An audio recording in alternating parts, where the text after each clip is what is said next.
Hello viewers, স্বাগতম history of উত্তমে। আজ আপনাদের নিয়ে যাব 1920 সালের 20 আগস্টে, যেদিন রেডিওর ইতিহাসে শুরু হয়েছিল এক নতুন অধ্যায়।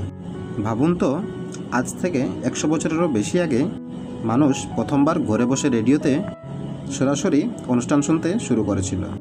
1920 সালের 20 আগস্ট যুক্তরাষ্ট্রের ডেট্রয়েটে 8MK নামের রেডিও স্টেশন প্রথমবারের মতো সম্প্রচার শুরু করে। তখন রেডিও ছিল একেবারে নতুন প্রযুক্তি। হাতে গোনা কয়েকটি বাড়িতে রেডিও রিসিভার ছিল, আর মানুষ ঘরে বসেই অবাক হয়ে দূরের কণ্ঠ শুনতে পারত। এই ছোট্ট সম্প্রচারই পরবর্তীকালে রেডিওকে মানুষের দৈনন্দিন জীবনের গুরুত্বপূর্ণ অংশ হয়ে ওঠার পথ দেখায়। ভাবুন, আজ আমরা কয়েক সেকেন্ডে পৃথিবীর যে কোনো প্রান্তের খবর শুনতে পারি, কিন্তু সেই যাত্রার শুরুটা হয়েছিল এমন ছোট্ট একটি রেডিও সম্প্রচার দিয়ে।